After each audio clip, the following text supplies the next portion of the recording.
Okay, this is a disturbing college football story. Jeremy. This is a story about the Air Force Academy football program, criminals among the cadets, and this is a story about the consequences, not only for the guilty, but for those who did the work that exposed these crimes.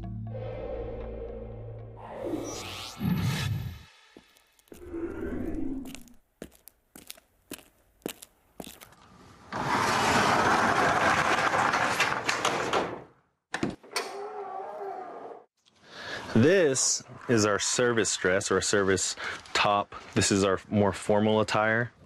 Football mug. And this is the hat that you would throw up for graduation. This is our class colored cap. So you wear this during your senior year. It's too hard to just look at throughout the day.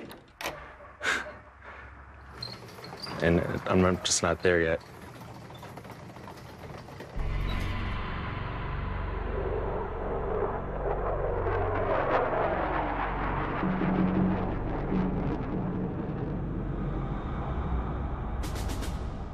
The Air Force Academy, Colorado Springs, Colorado. This is where future leaders are molded, guided by an honor code that is the foundation of cadet life. This is where Eric Thomas, a soccer standout from Texas, enrolled in 2009. I went because I wanted to play Division I soccer. It's pure and simple, but the reason why I stayed was a lot different. I stayed because I wanted to serve this country. Thomas learned early on that at the academy, as at so many Division I schools, there was a clear hierarchy. Touchdown, Falcons! If I'm a good football player, then I'm bringing the academy a lot more than just points on a board. I'm bringing fame, I'm bringing money, I'm bringing a lot to the table.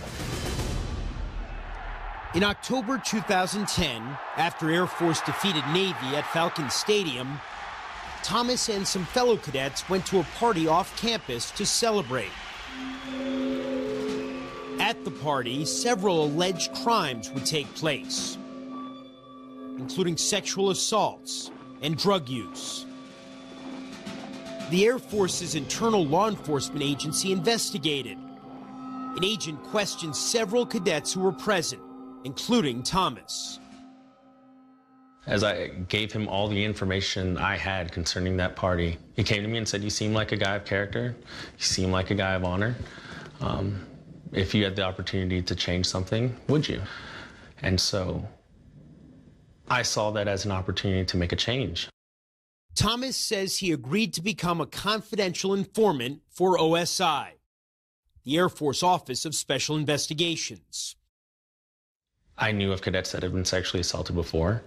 Is there a culture at the academy that countenances sexual assault? Usually when sexual assaults occur, can happen, it's at a party or involves alcohol. There's zero incentive for me, if I'm not a victim, to go forth and say something, even if I saw it happen. Because I know at the end of the day, I'm going to get in trouble for that. Thomas says his first big assignment was to keep tabs on a fellow cadet suspected of sexual assault, Stephen Claxton. Claxton had been recruited to play football at Air Force, but he was no longer on the team. How did you feel about spying on your fellow cadet? I didn't see it as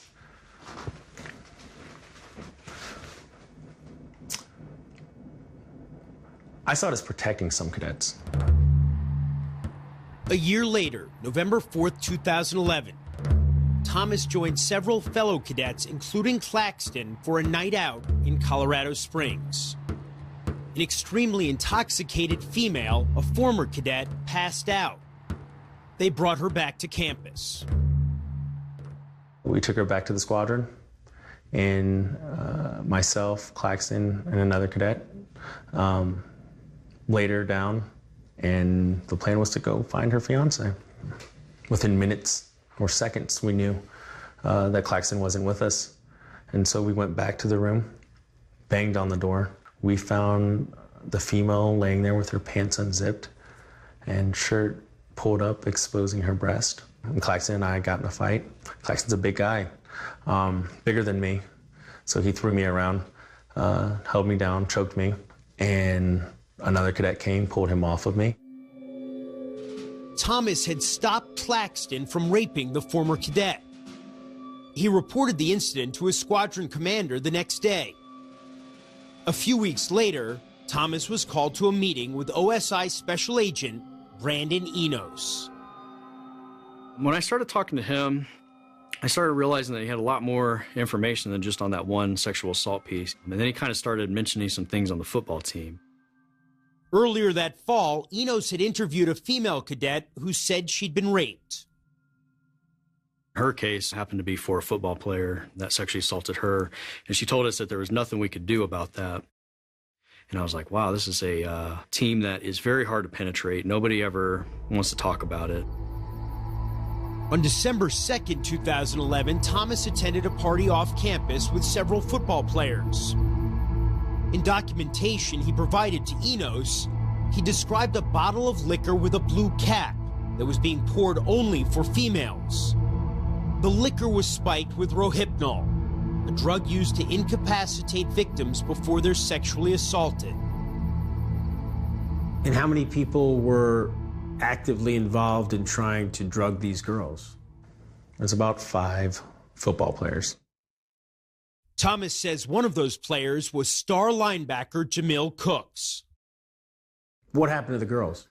They blacked out, couldn't remember certain things, certain parts of the night. There were roughly about 5 or 6 females who were sexually assaulted as a result of that night. The intelligence Thomas collected for Enos led to Operation Gridiron.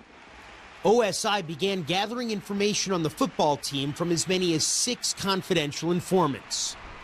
Working together on Operation Gridiron, Thomas and Enos would meet frequently in several locations, but discreetly. Basically, there was times when we would meet twice a day because headquarters was really, trying to get these questions answered. And how did he get information? Usually through parties on the weekends or just talking to people through class. On January 12, 2012, in an early morning raid, OSI rounded up 50 cadets, many of them football players, including NFL prospect Asher Clark. Thomas had seen Clark using drugs.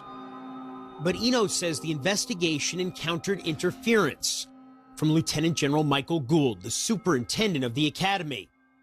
He'd been a football player at Air Force himself, and Gould wanted to personally review a tape of Clark's interrogation.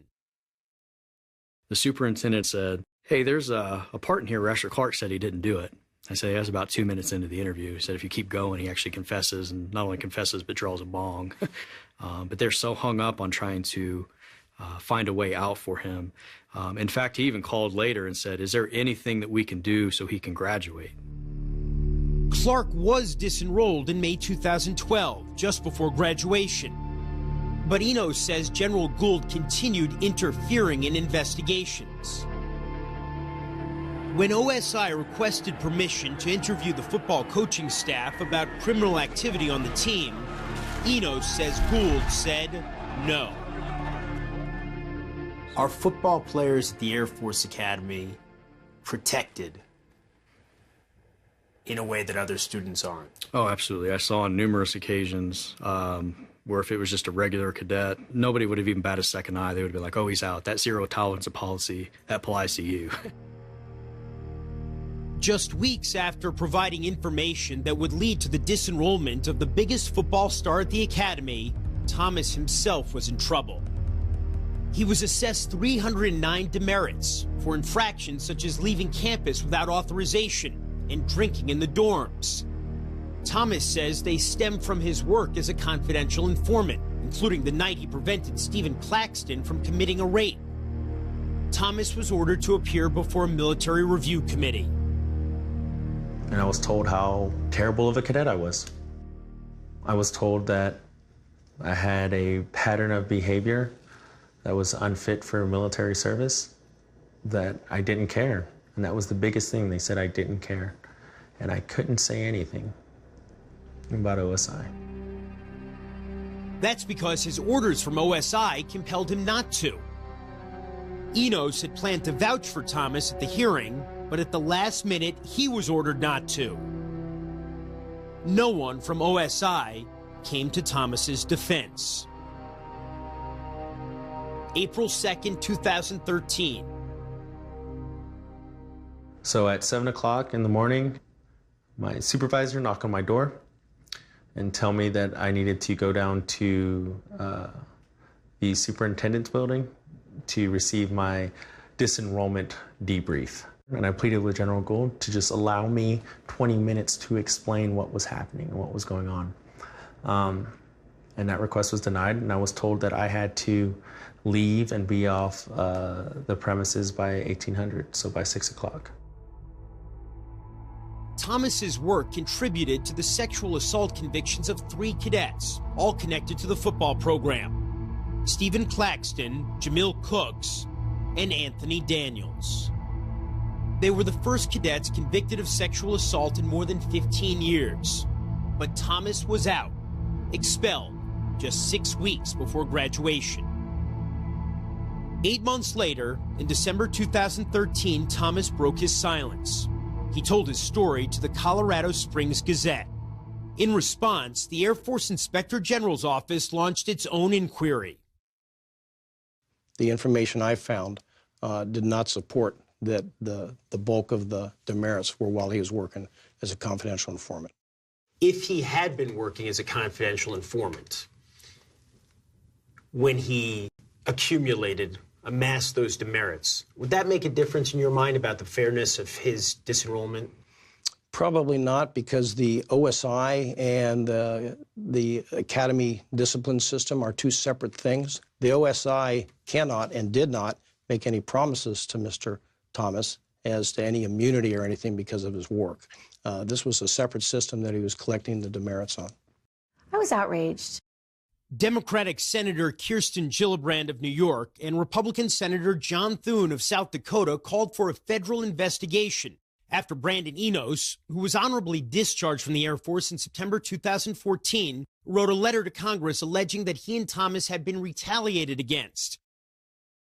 The Air Force Inspector General conducted his own inquiry, not investigation of the matter, and concluded that Eric Thomas's disenrollment was justified. Why is that inadequate? Because there's too much evidence that he was retaliated against. There's too much there that shows this young man was asked to serve in this capacity, and we need a full, thorough, and independent investigation.